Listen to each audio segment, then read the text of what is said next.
घंटे से इस पप्पू की वजह से लाइन में है। ये पप्पू झूठा राजनीति कर रहा है भोसड़ी का। गाली नहीं। तरीके इंसाफ के जो रहनुमा हैं, जो उनके चीदा चीदा लोग हैं, उनके घरों पे क्रैकडाउन रात गए शुरू किया गया है। मैं सुबह सुबह के वक्त ये वीडियो रिकॉर्ड करवा रहा हूँ और अब तक की इतला के मुताबिक जहां छापे मारे गए हैं अहम जगहों पे मैं आपको उनके बारे में बता देता हूँ।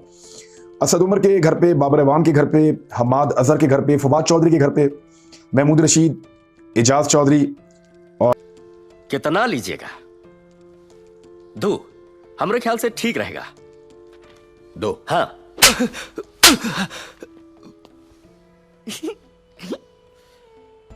8,000 ऑफिशियल्स, 2,000 ऐसे ऑफिशियल्स के जो बलवा फोर्स जो कही जाती है, बलवा फोर्स के 2,000 लोग तलब कर लिए गए हैं इस्लामाबाद।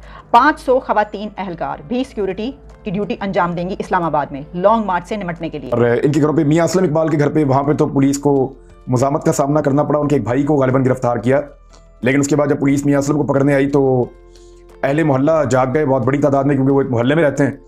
तो वहाँ रिएक्शन आया लोगों का और लोगों ने पुलिस को भगा दिया। पुलिस वालों को सारा सामान देते हैं और उसके बाद उनको बोलते हैं कि हम लोग हमको अंदर करो, हम अंदर आने के लिए तरस रहे हैं। दिमाग खराब है क्या? उल्टी सीधी बातें क्यों करता? उल्टा पैदा हुआ था क्या? दिमाग खराब है कितना? उल्टा उन लोग हम लोग को इनाम देंगे हमारी ईमानदारी के लिए, बल्कि मेरी एक फोटो भी छपेगी। यूं मेरी क्यों नहीं छपेगी, लेकिन तेरी छोटी छपेगी। क्यों? डिग्री नहीं ना तेरे पास। आंसू गैस के 15,000 शेल मंगवाए गए हैं। लाठी चार्ज के लिए लाठियां और हर तरह का जो सामान हो सकता है कि उसमें रबर बुलेट्स भी हों। 8,000 ऑफिशियल्स, 2,000 ऐसे ऑफिशियल्स के जो बलवा फोर्स जो कही जाती है, बलवा फोर्स के 2,000 लोग तलब कर लिए गए हैं इस्लामाबाद। 500 खवातीन अहलकार भी सिक्योरिटी की ड्यूटी अंजाम देंगी इस्लामाबाद में लॉन्ग मार्च से निमटने के लिए।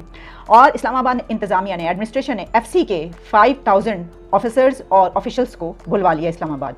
रेंजर्स की 2,000 नफरी भी तलब कर ली गई है इस्लामाबाद। सिंध पुलिस की 2,000 नफरी बुलवाई गई है पुलिस ऑफिसर्स की। इसके अलावा इंतजामिया ने मुख्तलिफ सूबों से, जिस तरह मैंने आपको बताया कि 100 के करीब कैदी वैन्स जिनमें बिठा के ले जाया जाता है वो मंगवा ली गई हैं। आंसू गैस के 15,000 शेल मंगवाए गए हैं। लाठी चार्ज के लिए लाठियां और हर तरह का जो सामान हो सकता है कि उसमें रबर बुलेट्स भी हों। डॉक्टर यास्मीन राशिद वो खातून हैं जो कैंसर से लड़ रही हैं और इसके बावजूद इस उम्र में उन्होंने हिम्मत नहीं हारी और बड़ी शानदार कोरोना के खिलाफ अपनी पब्लिक के लिए उन्होंने बड़ी कोशिश की है। तो उनको ये सलाह दिया इस हुकूमत ने कि उनके ऊपर बड़ा खौफनाक अटैक किया है। शफकत महमूद साहब जो पंजाब के इस वक्त सदर हैं, उनके घर पे छापा मारा गया। शेख रशीद के घर पे छापा मारा गया। शेख राशिद जो उनके भतीजे हैं उनके घर पे छापा मारा गया। उस्मान डार, अली असजद मली और फिरदौस आशिक ऐवान। सियालकोट में जो छापे मारे गए हैं वो इन 3 लोगों के और दीगर कुछ लोगों के घरों पे छापे मारे गए हैं। गुजरावाला में बहुत बड़े पैमाने पर छापे मारे गए हैं। रावलपिंडी में सीपीओ को तब्दील किया गया जब नया ऑफिसर लगाया गया। यानी ये पूरे पंजाब में जिन जिन जगहों पे इन्होंने छापे मारने से पहले यहाँ पे पुलिस के अपनी मर्जी के बंदे तैनात किए गए हैं। अपने बंदे तैनात करने के बाद उन बंदों से अब छापे मरवाए जा रहे हैं कारकुनों के घरों में। हमाद अजहर के घर पे भी बाद में कारकुन इकट्ठे हो गए। लेकिन मैं आपके लिए एक क्लिप चला रही हूँ जो कि इस वक्त बहुत वायरल हो चुका है और उसमें मोहित पीरजादा से मतीला जान ने क्या सवाल किए और उन्होंने क्या जवाब दिए, ये जरा देख लीजिए। हुकूमत के खिलाफ जब सुप्रीम कोर्ट का फैसला आया तो आपकी जो वो पिक्चर और वीडियो बड़ी मशहूर हुई जिसमें आप विक्ट्री साइन दिखा रहे थे सुप्रीम कोर्ट के बाहर, वो क्या था? देखिए, एक तो ये आपने जो सवाल पूछा, इससे पहले मैं कई वीलॉग्स में कह चुका हूँ कि नवाज शरीफ के खिलाफ भी जो कुछ हुआ ये अब हमें समझ आया है। मतलब फॉर इंस्टेंस मैंने कारगिल के हवाले से कहा कि जो 99 में, ये मेरी वीलॉग्स हैं, अगर आप चाहेंगे तो मैं आपको निकाल के भी दिखा दूंगा कि जनरल मुशर्रफ की जो इंटरवेंशन थी नवाज शरीफ के खिलाफ अक्टूबर 99 में, वो भी अब हमें समझ आ रही है कि जनरल मुशर्रफ के पास इसका किसी किस्म का कोई जवाब नहीं था। लेकिन ऐसा हमारी आंखों के सामने पर्दा पड़ा हुआ था और हमारे एक पेट्रियाटिज्म, एक हाइपर नेशनलिज्म ऐसी छाई हुई थी कि हम उसको हर चीज़ को जस्टिफाई करते थे इंडिया सेंट्रिक एंगल से। हमने पाकिस्तान की सियासत को इंडिया के से देखा या हाइपर नेशनलिज्म के लेंस से देखा। अब हमें पता चला कि यहाँ पे इश्यूज जो है वो शायद कुछ और ही हैं। हम जिन चीज़ों को नेशनलिज्म समझते रहे, एक कौमी वसीतर मफाद समझते रहे, वो नहीं था। यहाँ शायद बहुत सी ऐसी शख्सियात होती हैं जिनके अपने अपने इंटरेस्ट होते हैं, उसके अंदर वो खेल रहे होते हैं। सो नवाज शरीफ की डिस्क्वालिफिकेशन भी बड़े सस्पिशियस लगती है मुझे, जिस तरह से हुई, क्योंकि केसेस उस वक्त बहुत से आए थे। और उससे हमें कैसे पता चला उस चीज़ का? मतलब हमें इस तरह से पता चला कि 1,000 पेजेस के जो 10 वॉल्यूम थे, 10 वॉल्यूम 1,000 पेजेस के, वो इस बदनसीब ने पढ़े, अपने घर में रखे हुए थे, अभी मैंने फेंक दिए हैं।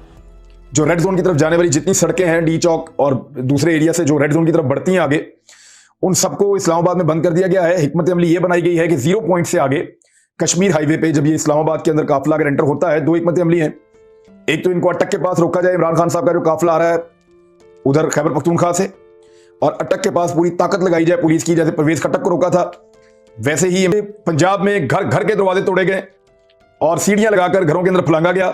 बेडरूम्स तक जाकर खवातीन को, बच्चियों को, बच्चों को हरासा किया गया। बुजुर्गों को हरासा किया गया और इस किस्म के छापे मारकर पूरे पंजाब को यरगमाल बना लिया गया और लोगों को जलीलो ख्वार किया गया। आप इस्तेमाल हो गए, ना सिर्फ आप इस्तेमाल हुए, आपने अवाम को भी गुमराह किया। तो आप अपने अवाम को, अपने ऑडियंस से कोई माजरत करना चाहेंगे? कोई शर्मिंदगी है आपको? नहीं देखें, मैं कह तो रहा हूँ कि हम जब मिसलीड हुए और हमने जो उस वक्त जो पोजीशन ली वो पोजीशन ठीक नहीं थी। और अगर मेरे वीलॉग्स को